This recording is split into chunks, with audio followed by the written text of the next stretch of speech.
Assalamualaikum warahmatullahi wabarakatuh. Al-Fatihah. A'udzu billahi minasyaitonir rajim. Bismillahirrahmanirrahim. Alhamdulillahirabbil alamin arrahmanir rahim maliki yaumiddin. Iyyaka na'budu wa iyyaka nasta'in. Ihdinas siratal mustaqim. Shiratal ladzina an'amta 'alaihim ghairil maghdubi 'alaihim waladdallin. Amin. Bismillahirrahmanirrahim. Alhamdulillahirabbil alamin hamdan hamidin hamdan syakirin hamdan na'imin hamdan yu'afi ni'amahu yukafi masyidah. Ya Rabbana lakal hamdu kama yanbaghi li jalali wajhikal karim wa adimu sultanik.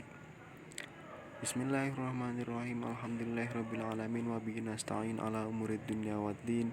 Wassalatu wassalamu ala asrafil anbiya'i wa imamil mursalin sayyidina wa maulana wa habibina Muhammadin sallallahu alaihi wasallam wa ala alihi wa ashabihi wa alaina ajma'in, amma ba'd. Qala al-musannifu rahimahullahu ta'ala wa zadanallahu bi baharil ulum wa nafa'ana bihi wa bi ulumihi fid dharain. Bismillahirrahmanirrahim. Faslun fi umurin tukhalifu fihi al-mar'atu ar-rijala ar-rajula fi sholat. Faslun utawi iki kono siji fasal fi umurin ing dalam mertelake perkara tukhalifu kang bedani fiha ing dalam umur al-mar'atu sapa wong wadon ar-rajula ing wong lanang fi sholati ing dalam sholat. Jadi sekarang pasal menerangkan perkara-perkara yang membedakan antara seorang wanita dan seorang laki-laki di dalam sholat. Itu apa saja?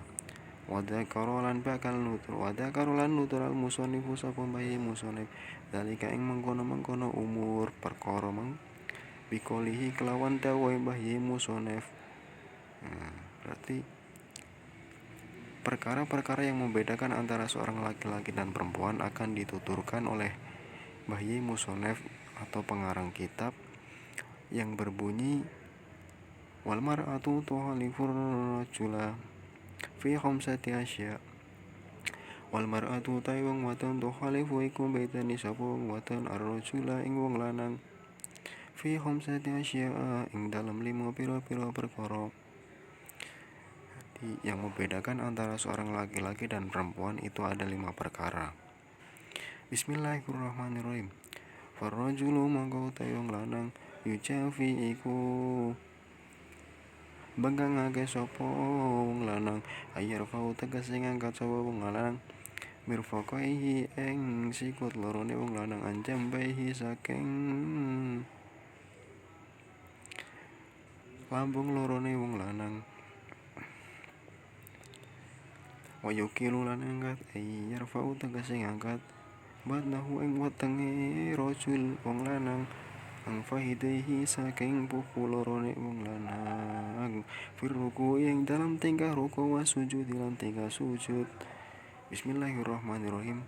Jadi perbedaan yang pertama antara seorang laki-laki dan seorang perempuan yaitu yang pertama, pembagian pertama yaitu untuk seorang laki-laki terlebih dahulu.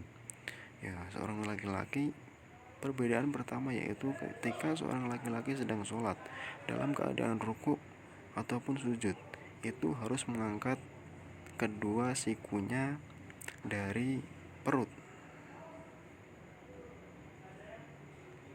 Dalam artian antara perut dan siku itu tidak menempel.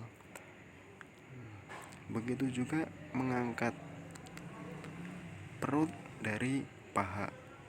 Dalam artian tidak menempelkan paha ke perut. Diwalak-walik wae.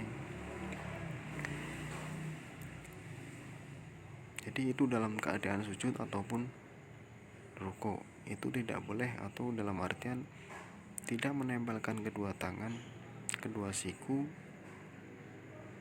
dari perut. Berarti tidak menempel dengan perut. Dan juga perutnya tidak menempel dengan pupu, dengan paha. Bismillahirrahmanirrahim. Lanjut.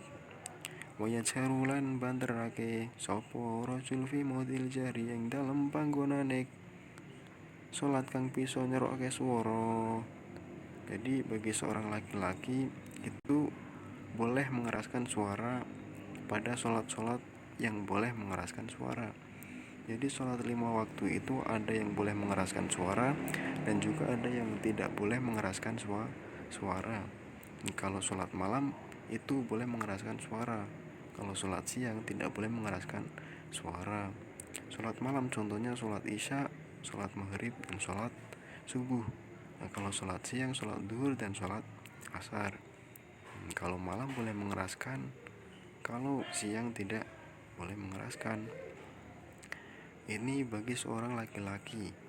Kalau seorang perempuan pembahasannya beda lagi. Bismillahirrahmanirrahim. Wa taqaddama bayanuhu fi maudhihi.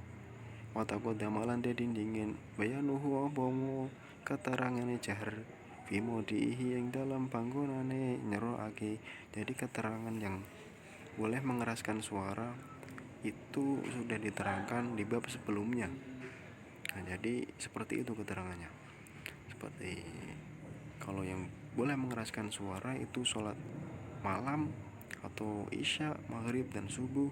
Dan yang tidak boleh mengeraskan suara itu sholat siang. Nah, alasannya kenapa kok bisa gitu? Jadi alasannya pernah ada satu kisah, yaitu kisah yang dialami oleh Rasulullah SAW. Dulu pas ketika waktu dakwah menyebarkan agama Islam dengan bersembunyi-sembunyi, itu Rasulullah SAW melakukan sholat seperti itu. Jadi kalau malam mengeraskan suara, kalau siang tidak mengeraskan suara. Itu alasannya kenapa? Karena kalau siang itu biasanya para kaum kafir Quraisy sedang berpatroli. Jadi untuk menghindari dari kepergok atau ketemunya kaum kafir Quraisy, itu Rasulullah sholat ketika siang tidak mengeraskan suara. Tapi kalau malam biasanya kaum kafir Quraisy sedang beristirahat. Jadi Rasulullah berani untuk mengeraskan suara ketika sholat gitu. Itu salah satu alasan. Lah kenapa kok sekarang masih juga begitu? Padahal sudah tidak ada kaum kafir Quraisy. Nah, Rasulullah SAW pernah bersabda kepada para sahabat. Sabdanya, "Shollu kama ra'aitumuni usolli." Sholatlah kalian seperti kalian melihatku sholat gitu. Jadi dari dulu ya sampai sekarang masih sama seperti yang Rasulullah SAW ajarkan gitu. Mungkin pertemuan kali ini cukup sampai di sini dulu. Semoga diberikan umur panjang agar bisa melanjutkan ke lembaran-lembaran yang selanjutnya. Dan semoga mendapat petunjuk Allah untuk bisa memahami kitab-kitab yang lainnya dan bisa lebih fokus. Ya, kurang lebih saya mohon maaf apabila ada salah kata yang menjadikan tidak berkenan di hati Anda. Mungkin ini ya. Kafahuna qalilakum wa lafu minkum. Assalamualaikum warahmatullahi wabarakatuh.